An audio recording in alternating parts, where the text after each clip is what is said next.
కారణాలు ఏమైనప్పటికీ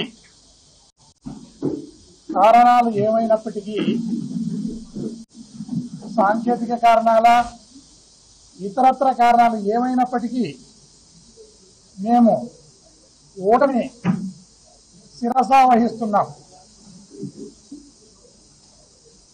అదేవిధంగా కొత్త ప్రభుత్వాన్ని ఏర్పాటు చేసే అధినేత చంద్రబాబు నాయుడు గారిని కూడా స్వాగతిస్తున్నాం. వారి మంత్రివర్గంలోకి ఎవరెవరినైతే తీసుకుంటున్నారో వారికి అందరికీ కూడా అడ్వాన్స్ గా కంగ్రాచులేషన్స్ తెలియజేస్తూ మరొకసారి వారిని అందరినీ కూడా స్వాగతిస్తున్నాం. గెలుపోటములు జనాధీనము దైవాధీనం అని భావించే మా అధినేత వైఎస్ జగన్మోహన్ రెడ్డి గారు కూడా ప్రెస్ మీట్ పెట్టి అదే మాటను తెలియజేయడం జరిగింది. అయితే ఈ సందర్భంగా ఒక విషయాన్ని రాష్ట్ర ప్రజలందరూ కూడా గమనించాలి. ఎక్కడికక్కడ తాలిబాన్ల మాదిరి దాడులకు తెగబడుతున్నారు. తెలుగుదేశం పార్టీకి సంబంధించిన కార్యకర్తలను అనుకోండి,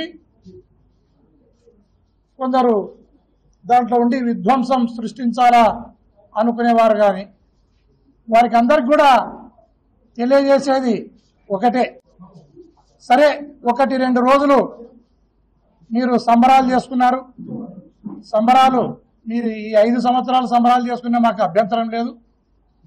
అట్లని మా కార్యకర్తల మీద మా లీడర్ల ఇండ్లపైకి దాడులు చేస్తున్నారు. ఒకటే తెలియజేస్తున్నాం, వైఎస్ఆర్ కాంగ్రెస్ పార్టీని మా ప్రాణాలను అడ్డవేసి ఖచ్చితంగా పార్టీని ఇంకా బలోపేతం చేస్తాం. మేము కూడా ఒక దశ వరకు చూసి నాగరికమైన పద్ధతుల్లోనే జరుగుతున్న ఘటనలను ఎస్పీలకు కలెక్టర్లకు అందరూ సంబంధిత అధికారులకు కూడా నాగరికమైన పద్ధతుల్లోనే కంప్లైంట్ చేస్తాం.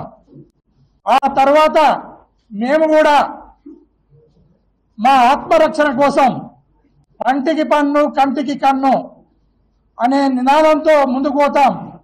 జనంలో ఇప్పటికే ఒక విప్లవం రావడానికి మొదలైంది. మీ కార్యక్రమాలను చూసి, తెలుగుదేశం పార్టీ చేస్తున్న దాడులను చూసి ఈ రాష్ట్రంలో అనుకోని ఒక విప్లవం రావడానికి ప్రజలందరూ కూడా సిద్ధమవుతున్నారు. దీన్ని గమనించాలని కూడా నేను తెలియజేస్తున్నాను. దయచేసి ఇప్పటికైనా ఎవరైతే లీడర్లు ఉన్నారో తెలుగుదేశం పార్టీలో వాళ్ళందరూ కూడా వాళ్ళ కార్యకర్తలకు కానీ వాళ్ళ అభిమానులకు కానీ చెప్పుకొని వారు కంట్రోల్ చేసుకోవాలి.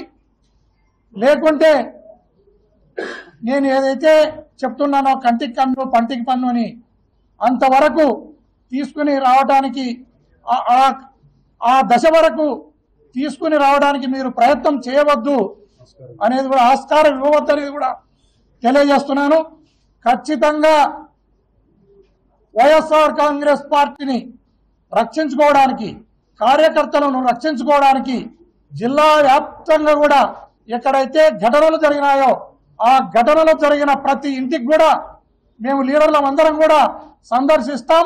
వారికి భద్రతను భరోసాను కల్పిస్తాం.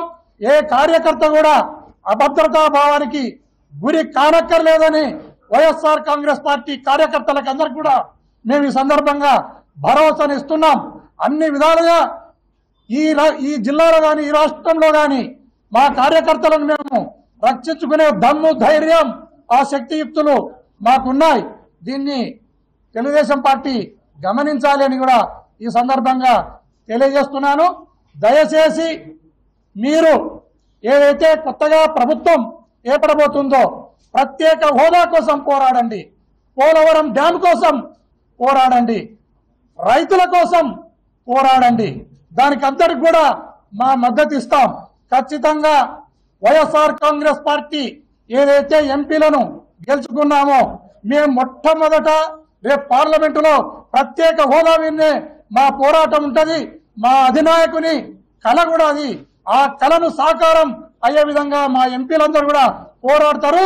మీరు దయచేసి తెలుగుదేశం పార్టీ లీడర్లు కానీ, ఇప్పుడు గెలిచిన ఎంపీలు కానీ, ఎమ్మెల్యేలు కానీ దానిపైన ప్రత్యేకమైన శ్రద్ధ పెట్టాలి.